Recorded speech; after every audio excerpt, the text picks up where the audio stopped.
जय जगन्नाथ पिलाने साहित्य चैनल को समस्त को स्वागत। बहुत दिन व्यवधान पर आज पुणी क्लास आरंभ कली। यूनिट 3 रो पंचसखा साहित्य बलराम दास और जगन्नाथ दास विशेष अध्ययन पढ़ा। पिलाने जो पर्यंत आम पढ़ी से भितर आम देखिले जे पंचसखा जो साहित्य दर्शन थिला, जो धर्मवाद धर्म मतवाद थिला, से विषय किछिटा आमर आलोचना होता।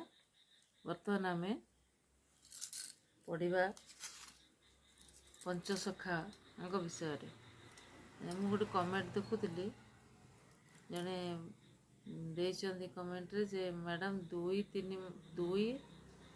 नंबर क्वेश्चन रो आंसरटा कहे को यूनिट रो 2 और 3 नंबर क्वेश्चन आंसर कहबी सेटा मते जणेले मु तार आंसरटा कह दी। जो मु तो 2टा यूनिट रो क्वेश्चन देले ना, को यूनिट रो जानिले मु आंसरटा कह देबी। तबे आज पढ़िबा पंचसखा। ताको पंचशाखा बोली मध्य कहीं कहीं कहती, किंतु प्रकृत रे से पंचसखा कि पंचशाखा से विषय आज जानिबा। ये 16 शताब्दी रे गोटे धार्मिक अभ्युदय होता एवं से अभ्युदय धार्मिक अभ्युदय थिला ज्ञान मिश्रा भक्तिर और श्रीक्षेत्र होते यार प्राण केन्द्र। यही भक्ति आंदोलन मुख्य प्रवर्तक थिले 5 जन साधक, बलराम दास, जगन्नाथ दास, अच्युतानंद दास, जशवंत दास, शिशु अनंत दास। एमाने समस्ते वैष्णव मानकर जो संज्ञा दास, वैष्णव माने समस्ते निजको दास भाव में परिचित करती। से वैष्णवचित संज्ञा दास को ग्रहण करी निज निजर कौलिक संज्ञा को परिहार करथिले। एमाने उत्कल भूमि रे जन्मग्रहण करथिले। भिन्न भिन्न वंशरे से जन्मग्रहण करथिले। पारंपरिक जो संज्ञा थिला से परिवर्तन करिवार कारण यह थिला जे सेमाने होचंदी श्री जगन्नाथंकर दासानुदास सेवक। तेणु जे दास तार अन्य कौन संज्ञार आवश्यकता नहीं, निजको से दास भाव से परिचय करते।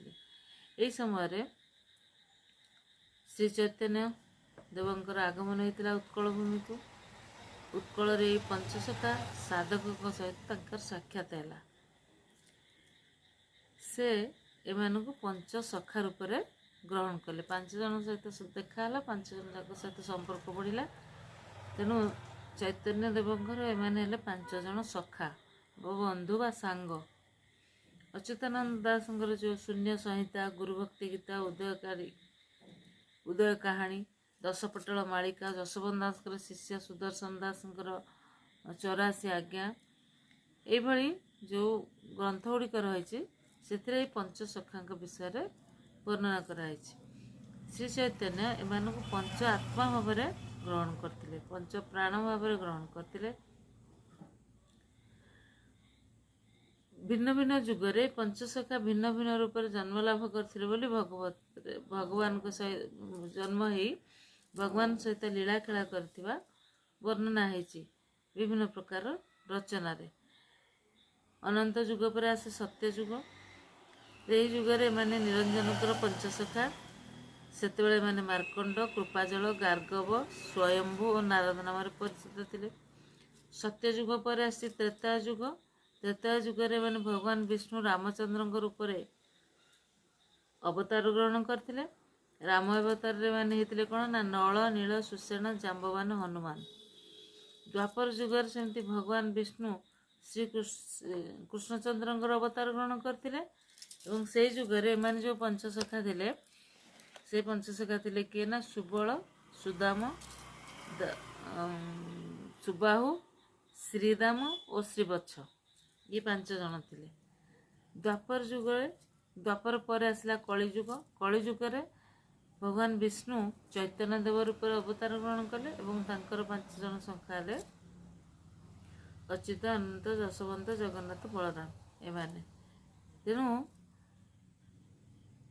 वर्णना अच्छी ग्रंथरे वर्णना अच्छी जे माने जुग पर जुग प्रति जुगरे भगवान जिते अवतार ग्रहण कर सहित सखा भाव नाना नाम माने आविर्भूत होती। तेणु बलराम दास जगन्नाथ दास ये पंच सखा केवल यही जुगरे श्री चैतन्य सखा नथिले से परवर्ती विभिन्न जुगरे भगवान सखा रूपे प्रसिद्ध अर्चन कर शून्य संहितार ए विषय वर्णना कराई। अच्युतानंद गुरुभक्ति गीता पंचसखा विषय आलोचना कराई। तेणु पंचसखा से केवल यही जुगर जन्म नहीं नुहे जेबे भगवान अवतार ग्रहण कर से भिन्न भिन्न नाम सहित आविर्भूत होती। पंचसखा जुगरे जेते सब ग्रंथ रचित होती से पंचदास को श्री चैतन्य देवंकर पंचसखा भाव में निरूपण कराई। सत्य जुगरू भगवान सखा रूप से लीलाखेला कर तेणु चैतन्य देव पंचसखा भाव में तथा एम समय ओडिया साहित्य पंचसखा जुग बोली कहगला कहुला एवं यह युक्तिसंगत तेरे चैतन्य देव को वैष्णव धर्म और भक्तिवाद एक वृक्ष रूप जदि परिकल्पना करा जाए मु पंचसखा विषय कहली बर्तमान पंचशाखा विषय कहूँ। केतक आलोचक श्री चैतन्य देव को बौद्ध धर्म और भक्तिवादर एक वृक्ष रूप परिकल्पना कर पांचटी शाखा भाव में बलराम जगन्नाथ अच्युत अनंत जशवंत को चित्रित कल्पना जदि श्री चैतन्य देव मुख्य वृक्ष तार पांचटी शाखा होती 5 जन सिद्ध पुरुष। तेणु तुमको पंच शाखा भाव में परिकल्पना वृक्षर शाखा दी विभिन्न दिग को संप्रसारित वृक्षर समृद्धि संपादन तो लक्ष्य पूरण होकर लक्ष्य। एथिपाई जगन्नाथ बलराम अच्युत प्रमुख जो पंचसखा माने रहिले से गुरु मंत्र इत्यादि से गुरु एवं मंत्र भिन्न भिन्न हेले से मुख्यतः थे वैष्णव। तेणु से आराध्य देवता होचने श्री जगन्नाथ। जो पंचसखा रहिले बलराम जगन्नाथ अच्युतानंद जशवंत एमाने को संप्रदाय सृष्टि करथिले एवं तांकर गुरु किए थिले से माने को मंत्र जपिबा को कहउथिले केउ मंत्र थिला तांकर जप करियार मंत्र नाम कोन थिला कौन से माने को नाम को भजन करथिले तांकर इष्ट देवता किए थिले से की दीक्षा नहीं थिले तिलक नासाकुठार केश पर्यंत तिलकगार और भ्रू मध्य चिता बा बिंदु ए विषय मध्य लिखाई।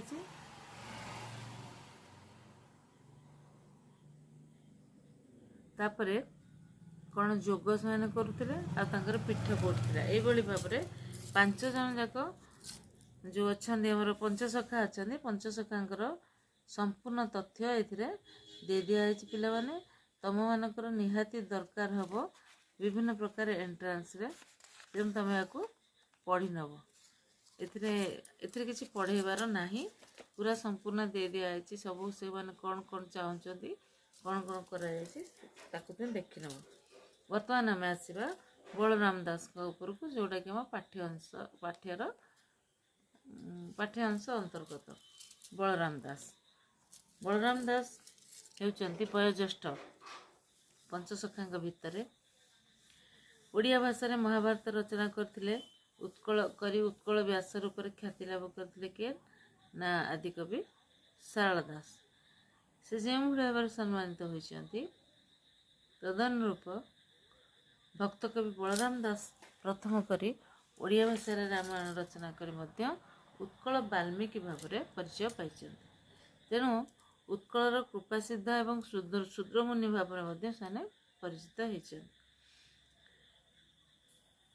ଶାରଳା ଦାସଙ୍କ ଭଳି ବଳରାମ ଦାସଙ୍କର ଜନ୍ମର ମଧ୍ୟ କୌଣସି ନିର୍ଦ୍ଦିଷ୍ଟ ଠିକଣା ନାହିଁ।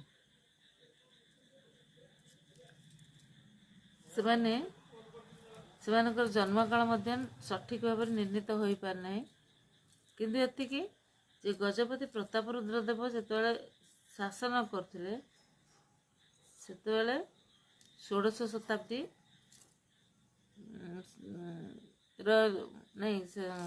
ପ୍ରତାପ ରୁଦ୍ରଦେବ ଯେତେବେଳେ ଶାସନ କରୁଥିଲେ ତାଙ୍କ ସମୟ ଥିଲା 1497ରୁ 1541 ଖ୍ରୀଷ୍ଟାବ୍ଦ ମଧ୍ୟ। ତାରି ମଧ୍ୟରେ ଅର୍ଥାତ୍ ଷୋଡ଼ଶ ଶତାବ୍ଦୀରେ ଜୀବିତ ଥିଲେ ସେମାନେ ବୋଲି କୁହାଯାଉଛି। ତେବେ ପ୍ରତାପ ରୁଦ୍ରଦେବ ଓ ଶ୍ରୀଚୈତନ୍ୟଙ୍କ ସମସାମୟିକ ହେଲେ ମଧ୍ୟ ସେମାନଙ୍କଠାରୁ ବୟୋଜ୍ୟେଷ୍ଠ ଥିଲା ବୟୋଜ୍ୟେଷ୍ଠ ସେମାନେ ଥିବା ବହୁ ପ୍ରମାଣ ରହିଛି। ବରିଷ୍ଠତା ଭିତରେ ସାରସ୍ୱତ ସାଧକ ଭାବରେ ପ୍ରତିଭା ସମ୍ପନ୍ନ ଓ ଜଗମୋହନ ରାମାୟଣ ଭଳି ଶ୍ରେଷ୍ଠ ଗ୍ରନ୍ଥ ରଚୟିତା ରୂପେ ଉତ୍କଳ ପଞ୍ଚସଖା ମଧ୍ୟରେ ଶ୍ରେଷ୍ଠତ୍ୱ ଦାବି କରନ୍ତି। କାରଣ ସେମାନେ ତାଙ୍କର ଯେଉଁ ଜନ୍ମ ସମୟ ନିର୍ଦ୍ଦିଷ୍ଟ କୌଣସି ଜନ୍ମ ସମୟ ସ୍ଥିର ହୋଇପାରିନାହିଁ, ଜନ୍ମ କାଳର କୌଣସି ପ୍ରକାର ସୂଚନା ନାହିଁ।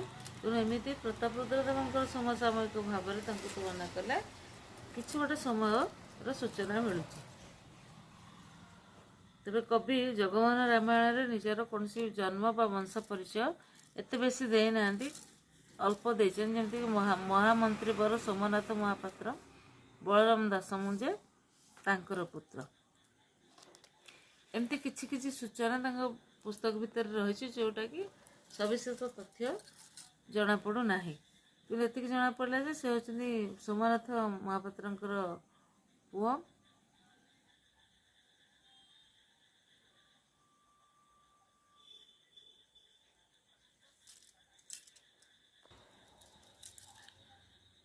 ସେ ପ୍ରତାପ ରୁଦ୍ରଦେବଙ୍କ ମନ୍ତ୍ରୀ ସୋମନାଥ ମହାପାତ୍ର ଓ ତାଙ୍କ ସହଧର୍ମିଣୀ ଯମୁନା ଦେବୀଙ୍କର ସନ୍ତାନ ଅଟନ୍ତି।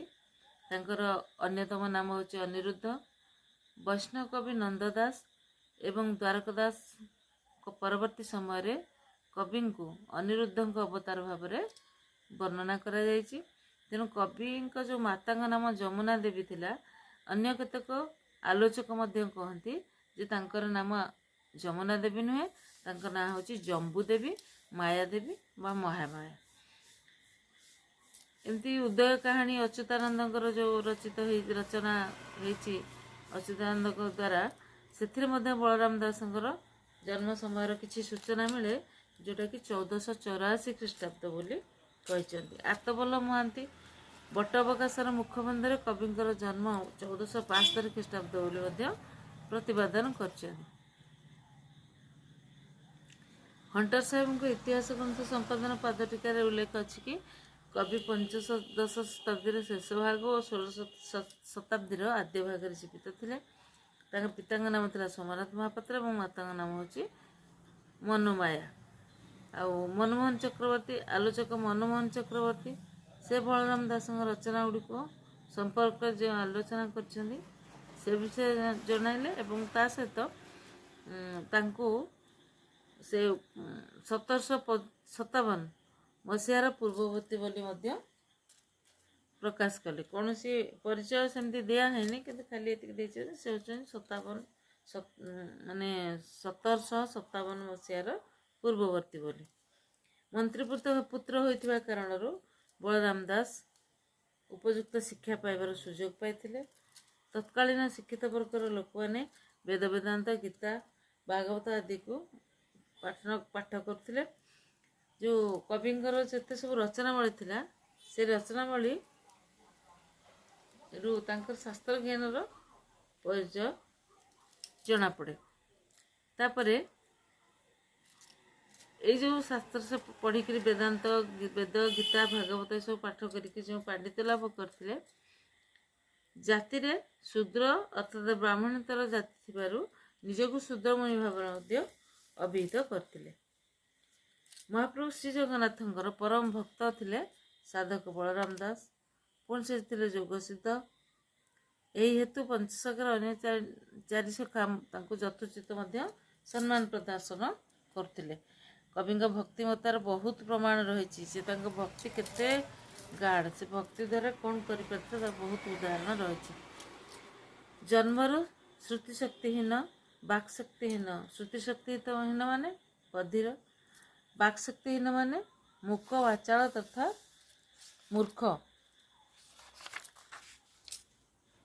ହରିଦାସ ତାଙ୍କ ମସ୍ତକରେ ହସ୍ତ ରଖିବାରୁ ସେ ଅନର୍ଗଳ ବେଦାନ୍ତ ତତ୍ତ୍ୱ ଗାଇ ଯାଇଥିଲେ। ଏହିସବୁ ଦେଖି ଗଜପତି ଚକିତ ହୋଇଯାଇଥିଲେ ଏବଂ କବିଙ୍କ ଅଲୌକିକ ଯେଉଁ ଶକ୍ତି ଆଉ ଭକ୍ତିମତାରେ ସେ ଭାବବିହ୍ୱଳ ହୋଇଯାଇଥିଲେ। କିଏ? ଗଜପତି ପ୍ରତାପରୁଦ୍ର। ଅନେକ ଥର ନିଜର ପାଣ୍ଡିତ୍ୟ କବି ମହାରାଜଙ୍କ ସମ୍ମୁଖରେ ପ୍ରଦର୍ଶନ କରିଥିବାରୁ ସେ କହିଥିଲେ, ଚୈତନ୍ୟ ପ୍ରଭୁ ଯେ ମୋହର ପରମ ଗୁରୁ ତୁମେ ମୋର।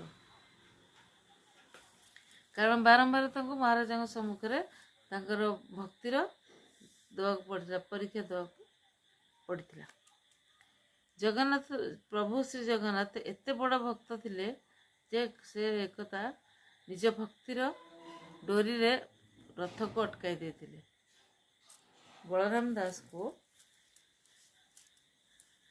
ମାନେ ତାଙ୍କର ଯେଉଁ ଭକ୍ତି ଥିଲା, ସେଇ ଭକ୍ତିର ଗୋଟେ ନିଦର୍ଶନ, ଗୋଟେ ଛୋଟ କଥାଟେ ରହିଛି, ଯେଉଁ କଥା ଏଇ ପୁସ୍ତକରେ ଏତେ ବର୍ଣ୍ଣନା କରାଯାଇ ନାହିଁ।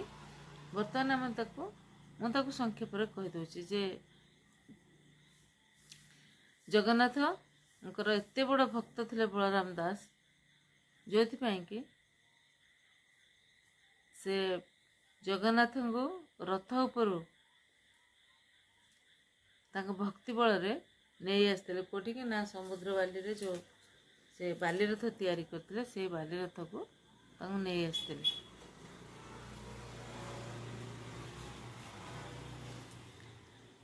ତେଣୁ ଜଗନ୍ନାଥଙ୍କ ସହିତ ଆଉ ଥରେ କ'ଣ ହେଇଥିଲା ନା ସେ ଲଙ୍କା ଦର୍ଶନ କରିଥିଲେ। ସେ କଥା ମଧ୍ୟ ବଟ ଅବକାଶରେ ବର୍ଣ୍ଣନା କରିଛନ୍ତି।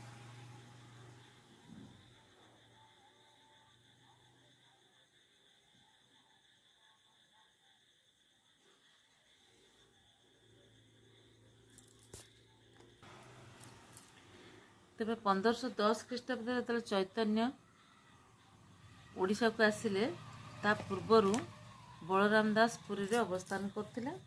ଦୁହିଁଙ୍କ ଭିତରେ ଯେତେବେଳେ ସାକ୍ଷାତ ହେଲା, ପରସ୍ପର ନିବିଡ଼ ବନ୍ଧନରେ ଗୋଟେ ବନ୍ଧୁତ୍ୱର ଭାବରେ ବନ୍ଧା ହେଇଗଲେ। ଆଉ ଚୈତନ୍ୟଙ୍କ ଆଦେଶରେ ବଳରାମ ଦାସ ଜଗନ୍ନାଥ ଦାସଙ୍କୁ ଦୀକ୍ଷା ପ୍ରଦାନ କଲେ। ତ ବଳରାମ ଦାସ ଥିଲେ ଗୃହୀ ବୈଷ୍ଣବ, ତାଙ୍କ ପତ୍ନୀ ଏବଂ ପୁତ୍ରକନ୍ୟା ଥିଲେ ତାଙ୍କ ସହିତ। ଦୀକ୍ଷା ଗ୍ରହଣ କରିବା ପରେ କବି ଏକାକୀ ବାସ କରୁଥିଲେ। ଅନେକ ଦିନ ପରେ ସେ ପୁରୁଷୋତ୍ତମ ଧାମରେ ରହିଥିବାର ସୂଚନା ତାଙ୍କ ରଚନାବଳୀ ମଧ୍ୟ ମିଳିଥାଏ। ସମଗରାପାଟ ନାମକ ଗୋଟିଏ ସ୍ଥାନ ଅଛି ପୁରୀର ନିକଟବର୍ତ୍ତୀ ଅଞ୍ଚଳ, ସେଠାରେ କବିଙ୍କର ପୀଠ ରହିଛି। ସେଇ ସ୍ଥାନ ସାରା ଓଡ଼ିଶାରେ ସୁବିଦିତ। ଲୋକମୁଖରେ ପ୍ରଚଳିତ ପୁରୀଙ୍କର ଯେଉଁ ବାଙ୍କିମୁହାଣ ନିକଟସ୍ଥ ଗନ୍ଧର୍ବ ମଠ ତାଙ୍କ ସାଧନାର ପୀଠଭୂମି ଥିଲା ବୋଲି ମଧ୍ୟ ଜଣାପଡ଼େ। କଥିତ ଅଛି ଯେ ଏହି ସ୍ଥାନରେ ଯେଉଁ ଗନ୍ଧର୍ବ ମଠ, ସେଠି ଧ୍ୟାନସ୍ଥ ହୋଇ ସାଧକ ବଳରାମ ମହାପ୍ରଭୁ ଶ୍ରୀଜଗନ୍ନାଥଙ୍କ ନନ୍ଦିଘୋଷ ରଥକୁ ବଡ଼ ଦାଣ୍ଡରେ ଅଚଳ କରିଦେଇଥିଲେ। ପୁରୀର ଯେଉଁ ନିମାପଡ଼ାଠାରୁ ଅଳ୍ପ ଦୂରରେ କୁଶଭଦ୍ରା ନଦୀ କୂଳରେ କବିଙ୍କର ଯେଉଁ ଗାଦି ଅଛି,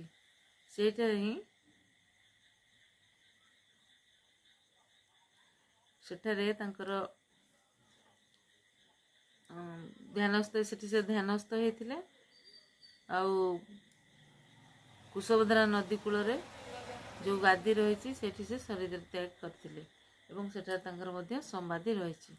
ତ ବଳରାମ ଦାସଙ୍କର ଆଉ ଗୋଟିଏ ଭିନ୍ନ ନାମରେ ଆଉ ଜଣେ ବ୍ୟକ୍ତି ଥିବାର ମଧ୍ୟ सूचना मिले माने आलोचना परिसरକୁ ଆସିଛି ଯେମିତିକି ତାଙ୍କୁ କୁହାଉଛି ମତ୍ତ ବଳରାମ ଦାସ। କିନ୍ତୁ ଏମାନେ ଦୁଇଟି ଭିନ୍ନ ବ୍ୟକ୍ତି, ଏମାନେ ଦୁଇଟି ଗୋଟିଏ ପ୍ରକାର ଲୋକ ନୁହେଁ। ମତ୍ତ ବଳରାମ ଦାସ ବଙ୍ଗୀୟ ବୈଷ୍ଣବ ଥିଲେ। ଶ୍ରୀ ଚୈତନ୍ୟ ଦେବଙ୍କ ଧର୍ମ ମତରେ ବିଶ୍ୱସ୍ତ ଅନୁଗାମୀ ମଧ୍ୟ ଥିଲେ। ତାଙ୍କ ସମ୍ପର୍କରେ ବଳରାମ ଦାସ କୁହନ୍ତି ଯେ କୃଷ୍ଣ ପ୍ରେମର ସନ୍ଧାନୀ ଥିଲେ ସେ। ଆଉ ଚୈତନ୍ୟ ଚରିତାମୃତ, ଚୈତନ୍ୟ ଭାଗବତ ବିଷୟରେ ସେ ମଧ୍ୟ ଉଲ୍ଲେଖ କରିଥିଲେ। ସେଥିରେ ପୂର୍ଣ୍ଣତଃ ଉତ୍କଳୀୟ ବୈଷ୍ଣବ ଧର୍ମୀ ଜ୍ଞାନ ମିଶ୍ର ଭକ୍ତି ବା ଯୋଗ ମାର୍ଗର ଜଣେ ସାଧକ। ସେ ଜଗମୋହନ ରାମାୟଣ ରଚନା କରିଥିଲେ। ବଳରାମ ଦାସଙ୍କର କ୍ରମେ ସାହିତ୍ୟିକ ପ୍ରତିଷ୍ଠା ଯେତେବେଳେ ଆରମ୍ଭ ହେଲା, ସେତେବେଳେ ଦ୍ୱାରକା ଦାସ ତାଙ୍କୁ କହିଥିଲେ ଯେ କେତେକ ଲେଖାରେ ବଳରାମ ଦାସଙ୍କୁ ଭଣତି କରିବା ପାଇଁ। ସାଧକ ବଳରାମ ଦାସଙ୍କ ଯେଉଁ ଜୀବନୀ ଚରିତ୍ର ଅଛି ସେଥିରେ ଆହୁରି ବହୁତ ଅଲୌକିକ କାହାଣୀ ମଧ୍ୟ ବର୍ଣ୍ଣିତ ହୁଏ। ତାପରେ ସେ ଜଣେ ଯୋଗ ସିଦ୍ଧ ପୁରୁଷ ଥିଲେ। ଆଉ ତତ୍କାଳୀନ ବ୍ରାହ୍ମଣ ପଣ୍ଡିତମାନଙ୍କ ସମ୍ମୁଖରେ ନାନା ଅଦ୍ଭୁତ କାର୍ଯ୍ୟ ପ୍ରଦର୍ଶନ ପୂର୍ବକ ନିଜର ବ୍ୟକ୍ତିତ୍ୱର ପରିକାଷ୍ଠା ମଧ୍ୟ ପ୍ରଦାନ କରିଥିଲେ। ଏତିକି ତାଙ୍କର ଯେଉଁ ରଚନା କରିଥିବା ଗ୍ରନ୍ଥ ଗୁଡ଼ିକ ହେଲା ଜଗମୋହନ ରାମାୟଣ, ବଟବକାଶ, ଭାବ ସମୁଦ୍ର। ଆଉ କିଛି ସେଠାରେ ସେ ଯେତେବେଳେ ପୁରୀରେ ଅବସ୍ଥାନ କରୁଥିଲେ, ତାଙ୍କର ଚୈତନ୍ୟଙ୍କ ସହିତ ତ ଘନିଷ୍ଠ ସମ୍ପର୍କ ଥିଲା। ନିଜେ ସେ ଭକ୍ତ ଥିଲେ ଏବଂ ସାଧକ ଥିଲେ। ଚୈତନ୍ୟଙ୍କ ଭକ୍ତି ଜୀବନ ଦ୍ୱାରା ବିଶେଷ ଭାବରେ ମଧ୍ୟ ପ୍ରଭାବିତ ହୋଇଥିଲେ। ଚୈତନ୍ୟ ଦେବଙ୍କୁ ସ୍ୱୟଂ ଶ୍ରୀକୃଷ୍ଣଙ୍କର ଅବତାର ଭାବରେ ଗ୍ରହଣ କରିଥିଲେ। ଏବଂ ଜଗନ୍ନାଥଙ୍କର ସ୍ୱଭକ୍ତ ବଳରାମ ଦାସଙ୍କ ପ୍ରତି ତାଙ୍କର ଅପାର କରୁଣା ଥିଲା। ନିଜ ଜୀବନରେ ବିଶିଷ୍ଟ ଘଟଣାକୁ ପ୍ରମାଣିତ କରି ସେ ଘଟଣାରୁ ପ୍ରମାଣିତ ହୋଇସାରିଛନ୍ତି। ଜଗନ୍ନାଥ ହିଁ ସ୍ୱୟଂ ନିତ୍ୟ ବୈକୁଣ୍ଠ ସ୍ୱାମୀ ବିଷ୍ଣୁ ବୋଲି ପ୍ରତିପାଦନ ପୂର୍ବକ ତାଙ୍କ ମହିମାଗାନ କରି କବି ନିଜର ବହୁ ଗ୍ରନ୍ଥରେ କହିଛନ୍ତି ଯେ ସେ କେମିତି ତାଙ୍କର ଗୁଣଗାନ କରିଛନ୍ତି। ଏପରିକି ରାମାୟଣ ଗ୍ରନ୍ଥଟି ସେ ଶ୍ରୀ ଜଗନ୍ନାଥଙ୍କ କୃପାରୁ ରଚନା କରିଥିବା ମଧ୍ୟ ଉଲ୍ଲେଖ କରିଛନ୍ତି।